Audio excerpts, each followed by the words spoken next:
बापू, अरे ओ बापू। का हरे?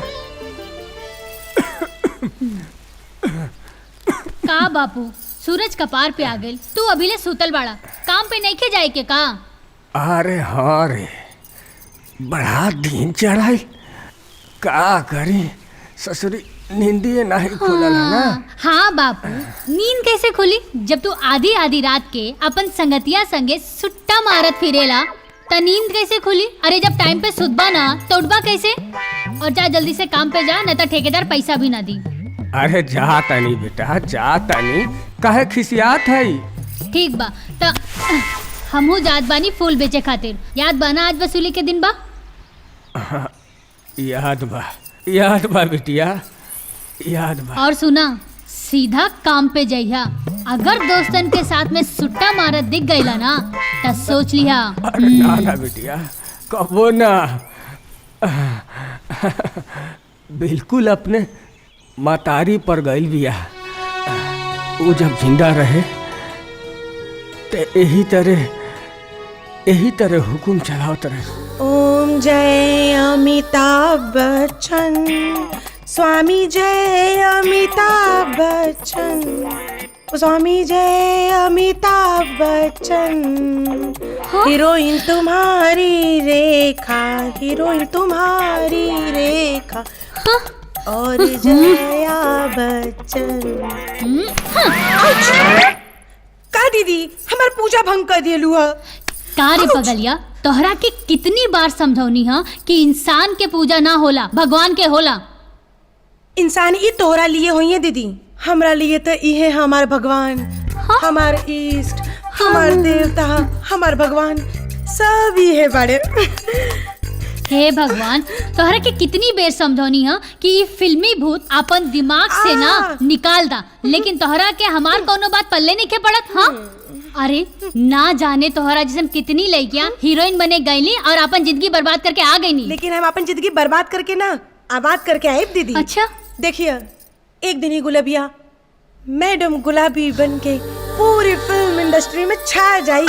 सगरो देश में एक ही चर्चा, मैडम गुलाबी, मैडम गुलाबी, मैडम गुलाबी। ए मैडम गुलाबी, ज्यादा इतरो मत, अभी दिल्ली बहुत दूर बा। और ना जाने तोहरा के केहू हीरोइन ली भी कि ना। ले दीदी, जरूर ले। का कमी बा हमरा में? हीरोइन बने वाला सगरो माल खजाना तो बा हमरा पासे। देखा,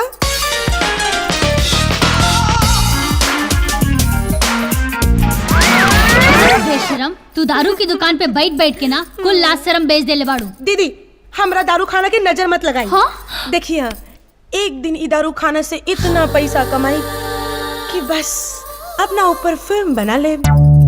हाँ, हे भगवान। अच्छा बाबा, ठीक बा, जब होई तब देखल जाए। अभी जाके बाबूजी के खाना दे दा, उनके काम पे जाए के बा। और सुना, हम मंदिर जाता नहीं फूल देवे खातिर।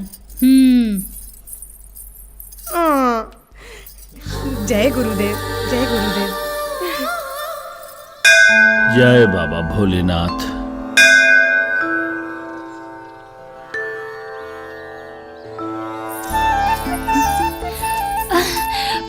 प्रणाम स्वामी जी।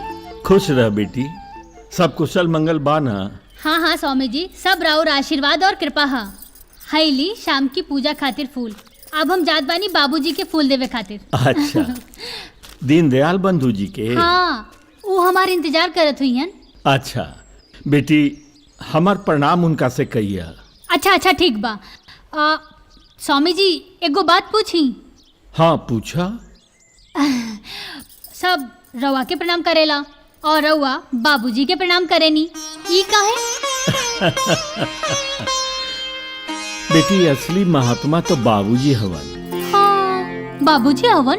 हाँ बेटी, अरे हम तो तन के महात्मा हई, बाबूजी तो मन के महात्मा हवन। और असली महात्मा उहे होला जे धरती पर रह के ईश्वर के प्रार्थना करेला, पूजा करेला और निस्वार्थ भाव से समाज और देश की सेवा करेला और हर प्राणी से प्यार करेला।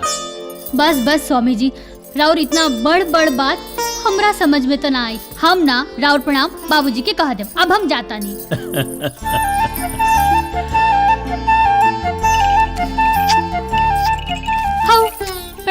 बाबूजी। अरे बिटिया का हाल चाल बा?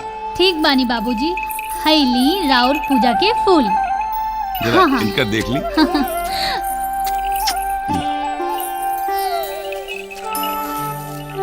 लीला। हाँ बिटिया, हैली बाबूजी। ला बिटिया ला। पहले गैयन की सेवा, फिर भगवान की पूजा। बाबूजी हाँ। रउआ रोज सुबेरे पहले गैयन के चारा डालेनी, फिर ओकरा बाद भगवान के पूजा भी करेनी, फिर ओकरा बाद समाज सेवा भी करेनी। रउआ अपन नियम कानून ना भुलावेनी। बिटिया ये हम कैसे बुलाई?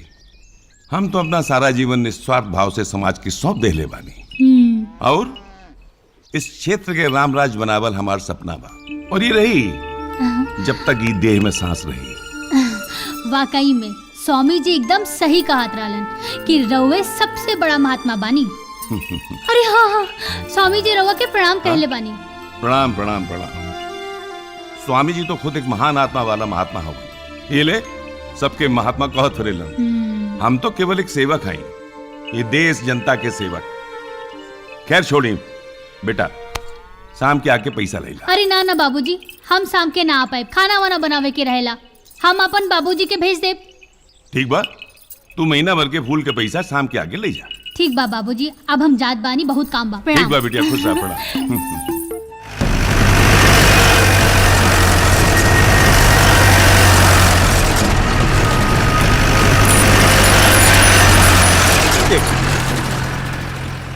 ई काफिला, ई पार्टी अपन अपन समर्थन मांगे खातिर बाबूजी के पास जात बाड़े लोग।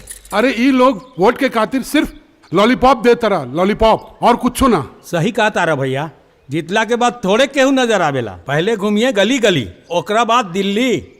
बाबूजी के सामने जब आई हैं तो भीगर बिलार बन जाइए, भीगल बिलार। अरे काहे ना बन जाई है, बा केहू के दामन साफ। अरे सब अपराध, बलात्कार, चोरी, छिनैती, डकैती, कब्जा का ना कैली बाटे सब।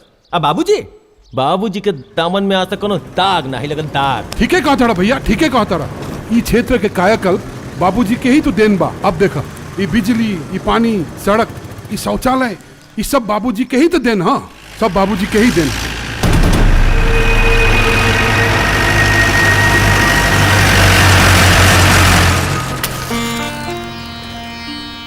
वक्रतुंड महाकाय सूर्यकोटि समप्रभा निर्विघ्नं कुरु देव सर्वकार्येषु सर्वदा। धीमहि धियो यो न प्रचोदयात् स्वाहा। सर्वमंगल मांगल्ये शिवे सर्वार्थसाधिके नमोस्तुते।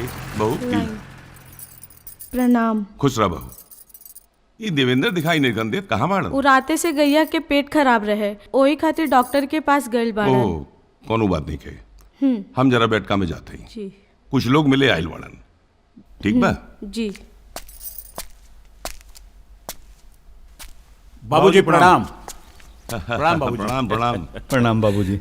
बैठा बैठा भाई, सब लोग बैठा। प्रणाम बाबूजी। अरे कुर्सी ले आवा भाई। ना ना बाबूजी, हम यही जा ठीक बानी।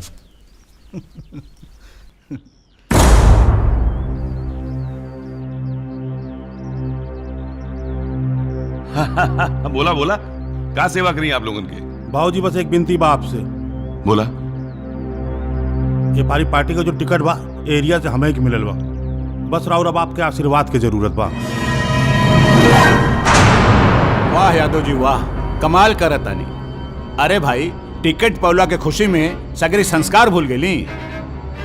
अरे बाबूजी के पास सबसे पहले हम आइल बानी, ऐसे बाबूजी से बात करे के पहला अधिकार हमार बा। अरे चुप रही महाराज। बाबूजी के कृपा से पिछली नया ब्लॉक प्रमुख जितनी 5 साल राज कैली, 5 साल का उखाड़ लेनी। एक एक कार कैली आप, जनता की जोन बाना सारा पैसा ढेकार गईली आप। ए यादव, तुम कोनो दूध को धोवा नहीं खे बाड़ा। टोटा और विधवा के पेंशन के पैसा में जौन घपला घोटाला कैले बाड़ा ना, वो सारी दुनिया के मालूम बा। और अब की बार हवा हमार बनल बा, हमार। यही से बाबूजी के आशीर्वाद तो हमरा के ही मिले के चाहिए। मिश्रा जी एक बात जान ली आप अच्छी तरह से, आपके पार्टी के लहर वर कुछ नहीं बा। इस समय लड़ाई यही में बा। चुपचाप आप बैठ जाएं, मान सम्मान दोनों बचल रही आपके। यादव, अपने मान सम्मान की चिंता करा, अपने मान सम्मान के। टिकट मिलना से वोट ना मिल जाई, तोहरा के एक वोट ना मिली और हमरे सामने तोहार जमानत जब्त हो जाई, बुझला? तो ठीक बा, चुनाव लड़के आप देख लें ये पारी कि एकर जमानत जब्त होता के जीता था।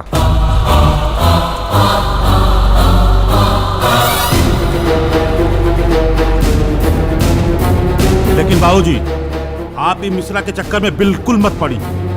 हमार जोनबानो क्षेत्र में पूरा पकड़ बा, छोट लड़का से लेके बुजुर्ग ले सबके आशीर्वाद हमरे ऊपर बा। बस राउर आपके एक बार कृपा हो जाए हमरे ऊपर, एक दाई आशीर्वाद दे दूं बाबूजी बस हमके। ना बाबूजी ना, रउआ ऐसा ना करी बाबूजी। सबसे पहले हम आइल बनी, राउर समर्थन हमरा के मिले के चाहिए, इनकरा के ना। देखा भाई, हम फैसला कर ले बानी, ई बार चुनाव हम लड़ब।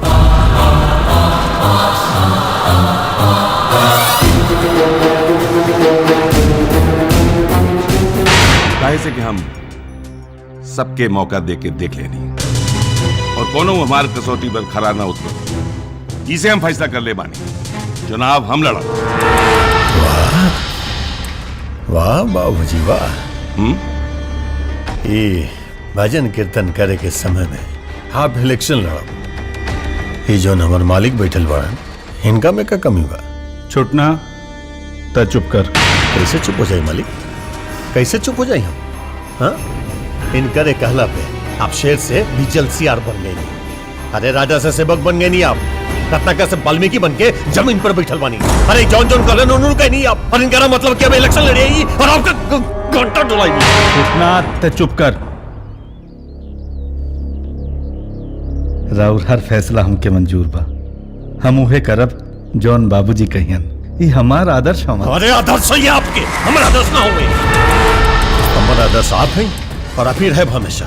अरे मानी भगवान इन करा के हमरा तो यही सन लालची इंसान दिखाई देता जना कभी भी कुर्सी के लालच में अपना रंग बदल दे सके। तो हिम्मत कैसे फैल बाबूजी के खिलाफ बोले के? चल निकल यहाँ से, और दोबारा अपन चेहरा दिखाई बे ना तब पोटी पोटी काट ले हम तो।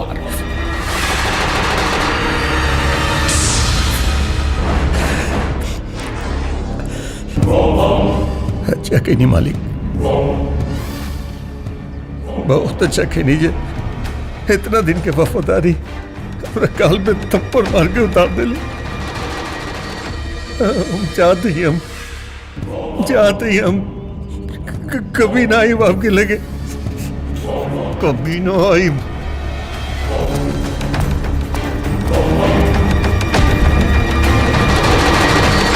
बैठी बाबूजी, बैठी। बैठा। पगलेट, हमरा के माफ कर दी बाबूजी। हमरा के मालूम रहित कि झूठना ऐसन गलती करी तो हम कब्बो साथ लेके ना आई थी। राउर हर फैसला हमके मंजूर बा, आप जब चाही तब हम खुशी से इस्तीफा दे दे। हमरा के कुर्सी ना राउर सेवा चाहिए। हम विधायक बन के ना राउर दास बन के रहब।